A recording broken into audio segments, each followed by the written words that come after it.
ठाम के एकदम बैठी बेरोजगार बिहार भोजपुरिया कॉमेडी के महान शो एकदम शानदार शो हरामखोर की अदालत में रउआ लोग के स्वागत बा।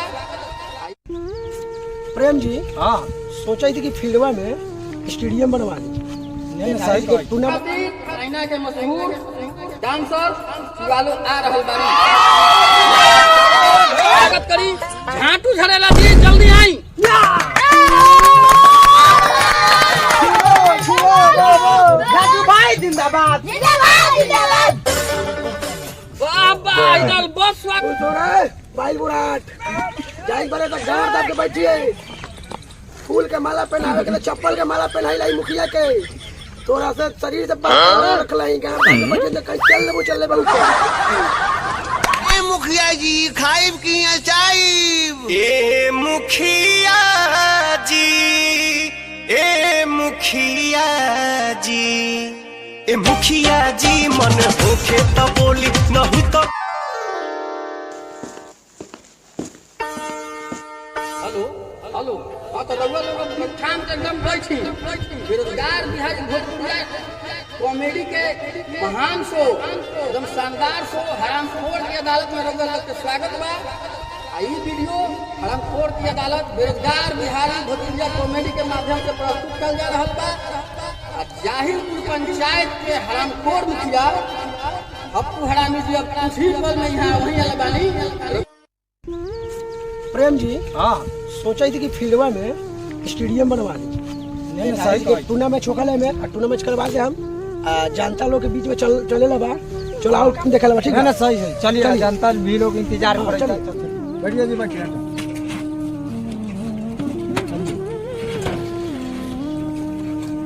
लोग दिल थाम के बैठी हाँ भागल भुखायल हवायल खखुआयल लंगटे उघारे बाहर भीतर से आयल सब कोई के निहरा के निचला से प्रणाम बा। हाँ तो रउआ लोग आपन आपन अगला पछिला थाम के बैठी कहे कि हरामखोर मुखिया कुछ ही पल में यहाँ वहीं आला बा। रउआ लोग के मनोरंजन खातिर चाइना के मशहूर डांसर चुवालो आ रहल बानी।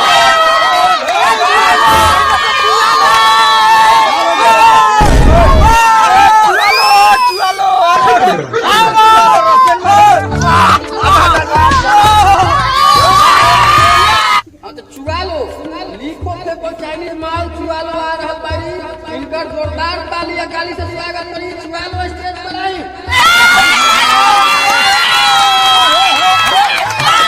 चुवालो खेलावा नशा में बारो पूरा पिनारो आज पानी जवानी के बहई बहका सोइया हम होला भके कोला घोड़ा पर चढ़ई बहका एक रात में चांद के पार लगई बहका ये सखी गुदगुदी बारा होला ये सखी गुदगुदी बारा होला भातार जब सलेन सब छुआवेला ये सखी गुदगुदी बारा होला भातार जब सलेन सब छुआवेला तनी छापरा सिवा न लिखवालो अपना ढोलिया पर गोरे ढोलिया पर गंगा दहर के लोगो लगालो अपना ढोलिया पर गोरे ढोलिया पर। ड्राइवर चलो गाड़ी बढ़ाओ आगे की हो रे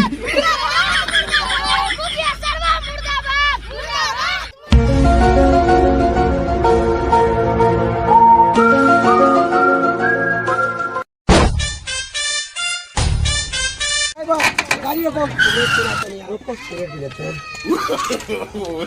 No.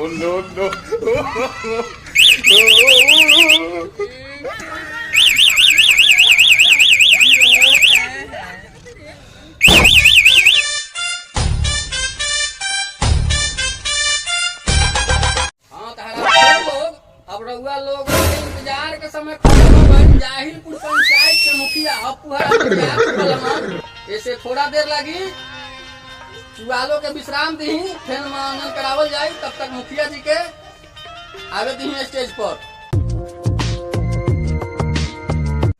कौन मारो चल मुखिया को नहीं जानता है। चुहा लो नाचेगा, चुहा लो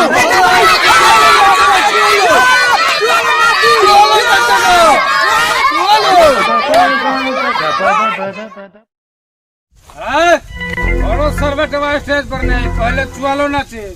चुहालो के बीच में ओकर पहले गाड़ फाड़ा, बाद में मुखिया वगैरह कपार फाड़ा।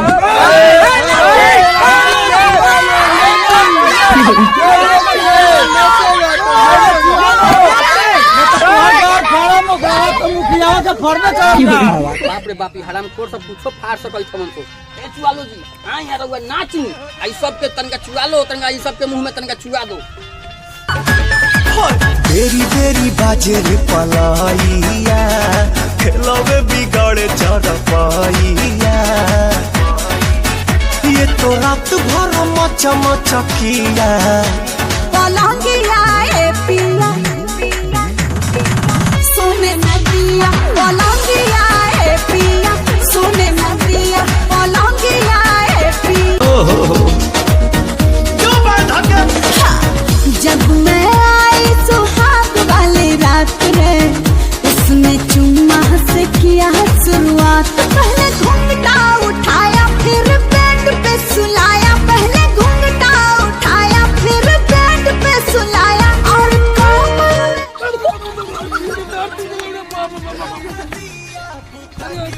अरे बाबा का गले रे है, हाथ रस्सी गला है।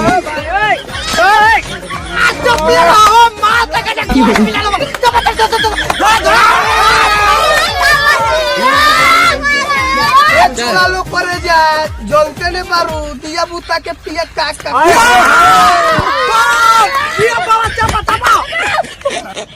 भाई हराम खोर लो, तनका मुखिया जी के भी थोड़ा मौका दे। मुखिया जी आ चुकल हवन। अबू मुखिया मुर्दाबाद, मुर्दाबाद, मुर्दाबाद। अबू मुखिया मुर्दाबाद, मुर्दाबाद, मुर्दाबाद। अबू मुखिया मुर्दाबाद, मुर्दाबाद, मुर्दाबाद। अबू मुखिया मुर्दाबाद, मुर्दाबाद, मुर्दाबाद। बाद में फिर चुगालो के मजा ले हम लोग। मुखिया जी कुछ ही क्षण में अब वहीं चुकल हवन, आइए गए हवन, स्टेज तक ले पहुंचल हवन।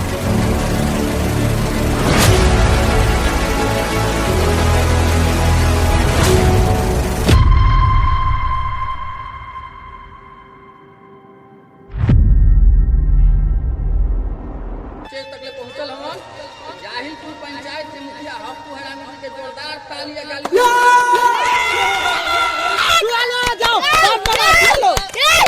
जाए मुखिया जी के स्टेज पर आवे। हाँ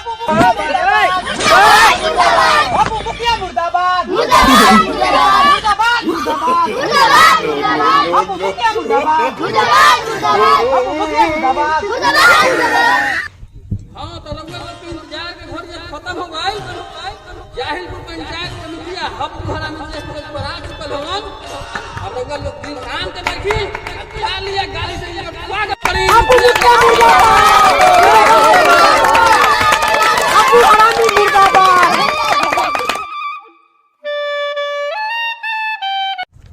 सबसे पहले अप्पू हरामी मुखिया की तरफ से रउआ लोग का प्रणाम बा। ई प्रणाम रउआ लोग स्वीकार करी। सबसे पहले ईमानदार इज्जतदार इंसान ई सभा से उठ के रउआ लोग चल जाई, काहे कि ये हप्पू हरामी के ई हरामखोर किया अदालत बा। हमर दहिनवारी हमारी लड़धार वालों हमार अपन अपन आर धके बैठो। ये भुटली चा वो जी मुखिया हमन के आरगार दाब के बैठेला कहता हो। बतावा तो हम ये के जीतावल, हम ये के दहिनवारी बवारी कहत हो। हां तो एकरो पूरा हो गइल समय। आपकी छेक दिहन। हां हाँ तो अब के वोट में ही लड़वा धोरी। लड़वा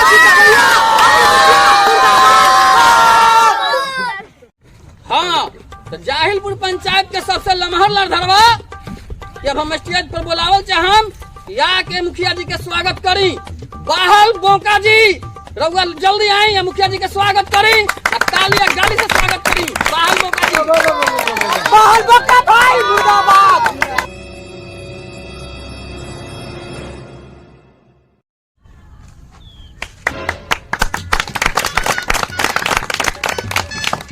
वाह वाह वाह वाह। अब हम बाहल बहाल मौका जी से पूछल चाहत हैं कि आलू के माला पहनावे के मुखिया जी के कारण का बा।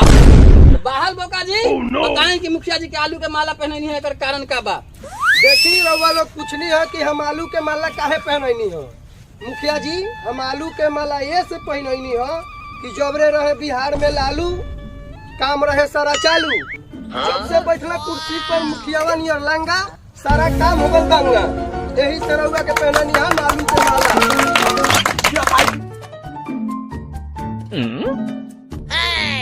हाँ तब जाहिलपुर पंचायत के मुखिया के सबसे दहिनवारी पहिला भाई जी के हम स्टेज पर बुलावल चाहे थी। ताली या गाली से स्वागत करी पहिला भाई के।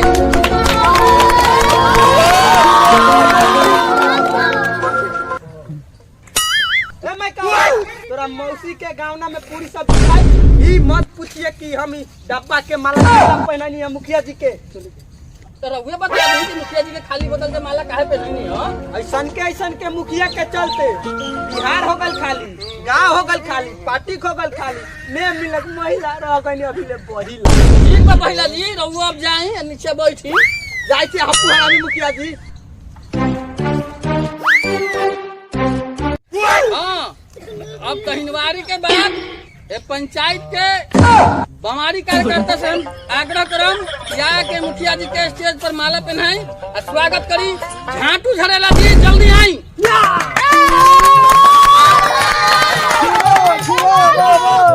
भाई जिंदाबाद। वाह वाह इधर बहुत स्वागत कलन मुखिया जी के ताली।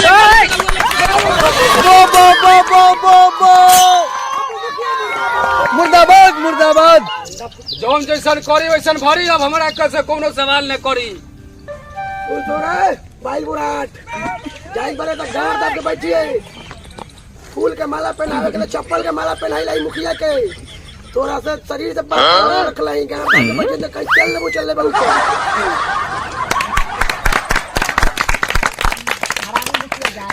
अरे राम सर एक खुशी के माहौल में नाच गाना के प्रोग्राम चालू रखे। ओके चालू। हाँ तो चुआ लो अब स्टेज पर आके मुखिया जी के दिल बहलाई और मुखिया जी के मुंह में तनिका चुआई। अबू मुखिया जिंदाबाद।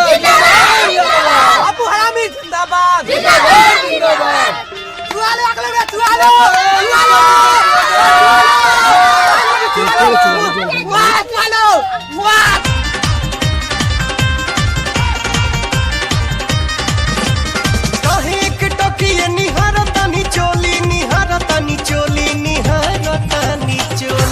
अरे बोली है मुखिया जी खाइब की चाइब। ए मुखिया जी ए मुखिया जी ए मुखिया जी मन होखे तो बोली नहीं तो रउआ खोई बरदास वाला गोली। हाँ तो अब ई मनोरंजन के कार्यक्रम थोड़ा देर में फिर प्रस्तुत होई।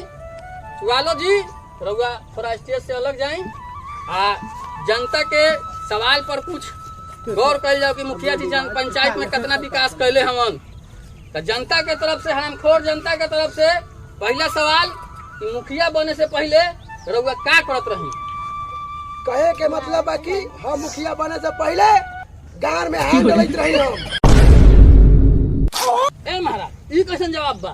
मैं मेरा सही जवाब बा। मुखिया बने से पहले हम सार भैंसा पे मौसीर का ऑपरेशन करते पहले हम।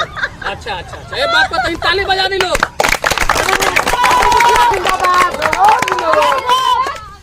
तो मुखिया जी जनता के दोसर सवाल रउआ अपना पंचायत में कितना इंदिरा आवास दे देले बानी।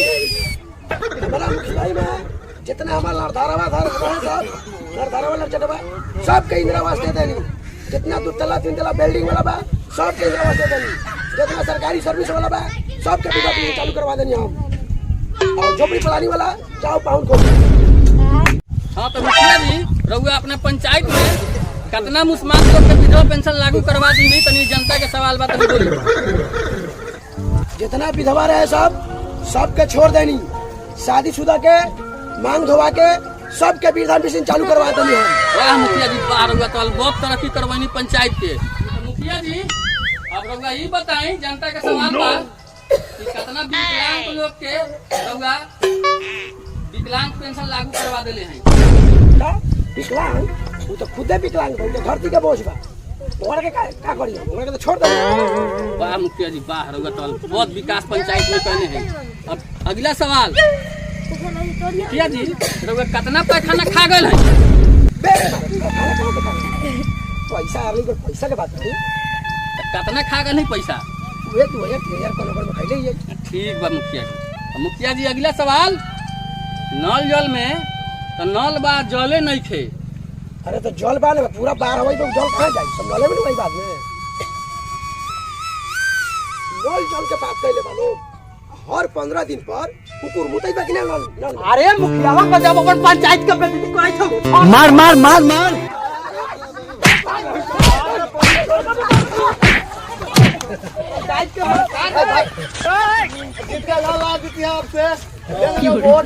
अबू मुखिया मुर्दाबाद, अबू हरामखोर मुखिया मुर्दाबाद।